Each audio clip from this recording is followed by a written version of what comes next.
Assalamualaikum warahmatullahi wabarakatuh. Wahai sahabatku, semoga sahabatku dalam kondisi sehat walafiat di bawah lindungan dari Allah Subhanahu wa taala.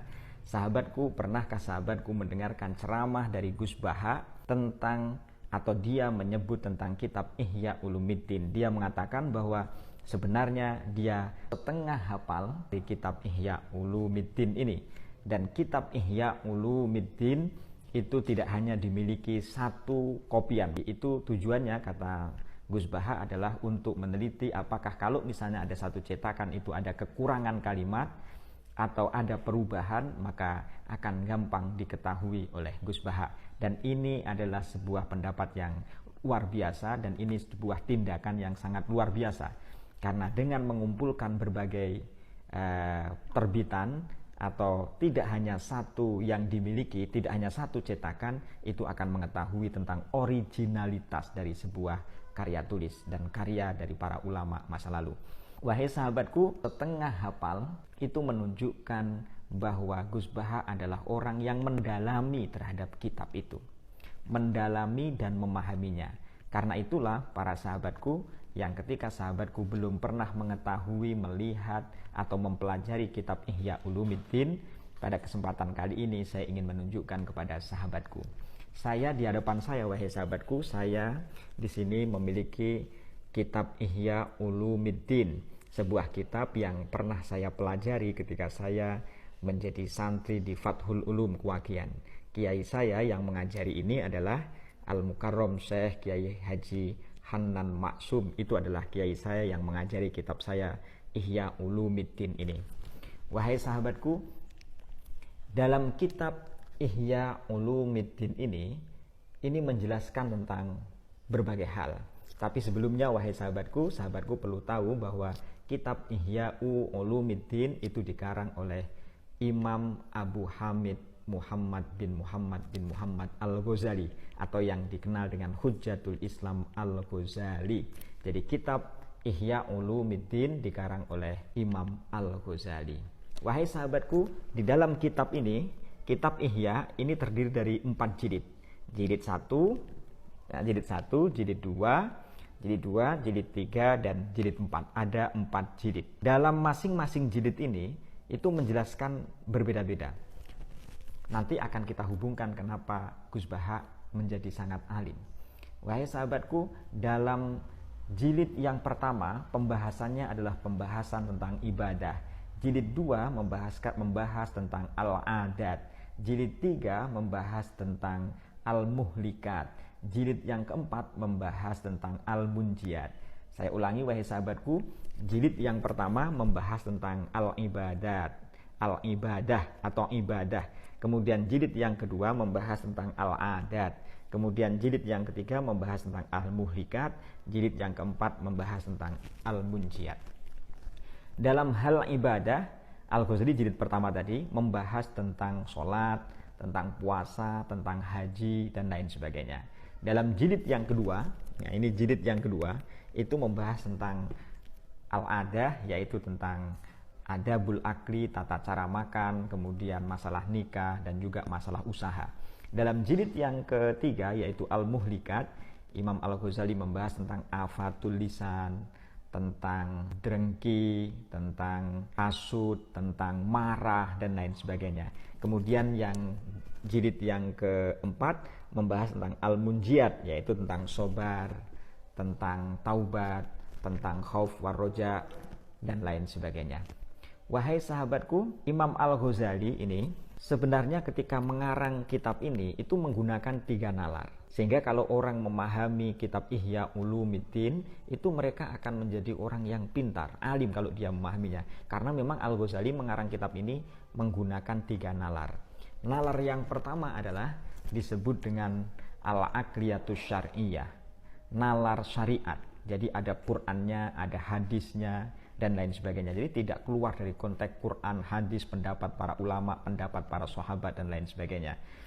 Yang kedua namanya al-aqliyatul falsafiyah, nalar filsafat. Karena itu ada masuk filsafatnya juga. Ada logikanya yang masuk di sini. Nah, logika inilah yang menjadikan hukum Islam itu nanti beriringan antara fikih, tasawuf, dan filsafat.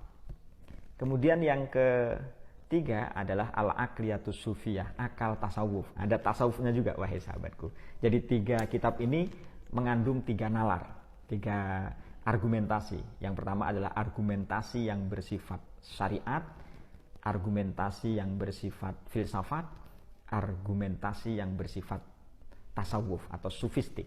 Nah, itu wahai sahabatku. Wahai sahabatku, siapakah Al-Ghazali sehingga kok bisa merangkum 3 nalar demikian itu? Al-Ghazali adalah seorang filosof. Al-Ghazali karena dia sebagai seorang filosof maka mengarang banyak kitab filsafat. Al-Ghazali juga sebagai seorang faqih, ahli fikih. Karena itu dia juga mencantumkan dalam kitabnya kajian-kajian fikih. Kemudian yang ketiga, Al-Ghazali adalah sebagai seorang ahli tasawuf. Karena itu tasawufnya nanti sangat dipelajari oleh mereka yang kuliah S1, kuliah S2 maupun kuliah S3. Hampir semua pembicaraan tentang filsafat Islam misalnya itu selalu menyebut Imam Al-Ghazali. Dalam teologi juga menyebut Imam Al-Ghazali. Jadi Imam Al-Ghazali adalah tokoh yang fenomenal dalam konteks ini. Wahai sahabatku, Imam Al-Ghazali, Ihya Ulumuddin ini, misalnya Imam Al-Ghazali adalah sebagai seorang filosof. Imam Al-Ghazali menulis karya namanya Mi'yarul Ilmi. Menulis pula namanya Maqasidul Falasifah. Menulis kitab namanya Tahafutul Falasifah. 3 kitab utama dari Imam Al-Ghazali yang berisikan kajian-kajian filsafat. Walaupun misalnya ada kritik yang mengatakan bahwa Imam Al-Ghazali menulis filsafat itu sebenarnya tujuannya adalah untuk mengcounter dan untuk mempertahankan kekuasaan. Misalnya kekuasaan Nizamul Mulk untuk menyerang Syiah Batiniyah yang dia dari kelompok garis bawah tanah ingin menghancurkan atau ingin menyerang atau oposisi dari kelompok Nizamul Mulk. Tapi yang jelas adalah bahwa Imam Al-Ghazali sungguhnya pada saat itu adalah sedang untuk menetralisir terhadap kondisi dan keadaan supaya masyarakat menjadi damai. Artinya pada saat itu Imam Al-Ghazali memang ingin menjadikan sebuah kehidupan yang damai dalam bermasyarakat. Wahai sahabatku, dalam bidang fikih juga luar biasa Imam Al-Ghazali ini. Coba kita bayangkan bahwa Imam Al-Ghazali itu memiliki guru namanya Abul Ma'ali Imam Al-Juwaini atau yang disebut dengan Imamul Haramain. Imamul Haramain ini meringkas 4 kitab induknya Imam Syafi'i. 4 kitab induknya Imam Syafi'i itu adalah Al-Imla, Al-Um, Al-Buwaiti dan Mukhtasarul Mazani. Kitab 4 ini wahai sahabatku kemudian diringkas oleh gurunya Imam Al-Ghazali namanya Abul Ma'ali Imam Al-Juwaini atau Imamul Haramain. Imamul Haramain, gurunya Imam Al-Ghazali tadi meringkas namanya 4 kitab induk Imam Syafi'i tadi diringkas namanya Nihayatul Matlab. Nihayatul Matlab itu diringkas lagi oleh gurunya namanya Al-Basit.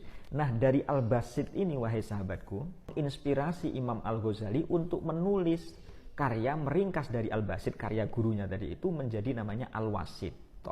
Jadi Al-Wasit itu adalah karya fikih. Jadi Imam Al-Ghazali ahli fikih, karya fikih. Karena karya fikih meringkas dari Al-Basit diringkas namanya Al-Wasit. Imam Al-Ghazali masih belum puas dengan karya ringkasan ini, maka Al-Wasit pun itu diringkas lagi namanya Al-Wajiz.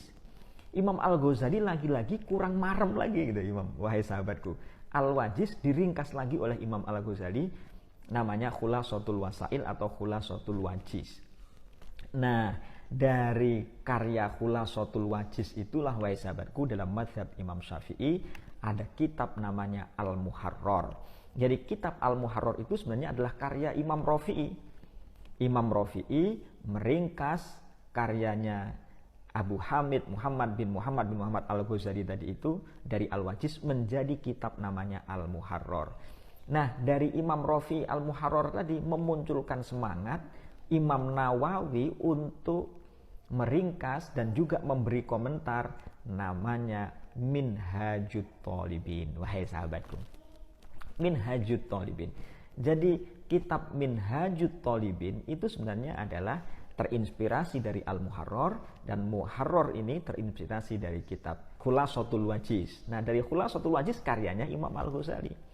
Nanti dalam mazhab Imam Syafi'i nanti 2 verifikasi. Kalau misalnya Imam Rafi'i itu berpendapat berselisih paham antara Imam Rafi'i dengan Imam Nawawi, yang diunggulkan adalah Imam Nawawi nanti.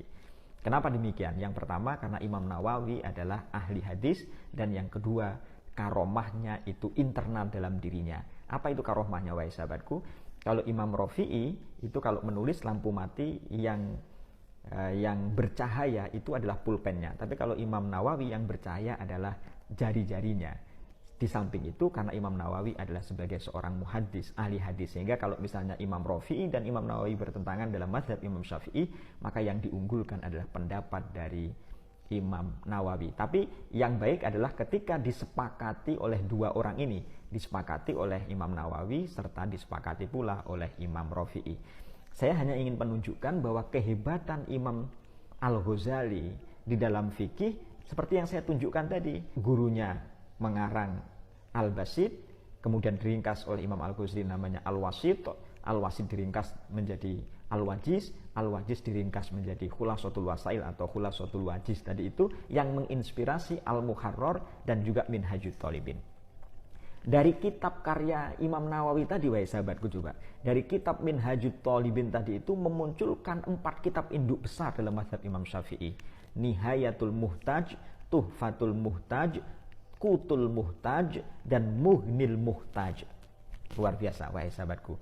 Lagi-lagi dari Imam Al-Ghazali dalam bidang fikih. Kemudian secara fikih, keilmuan dia dalam ilmu fikih sudah luar biasa.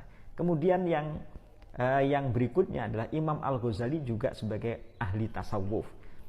Wahai sahabatku, Imam Al-Ghazali dalam kitab Ihya Ulumuddin ini itu sebenarnya adalah untuk menyeimbangkan tasawuf yang terlalu radikal. Bahasanya kenapa? Di tangan Al-Hallaj, di tangan Ibnu Arabi.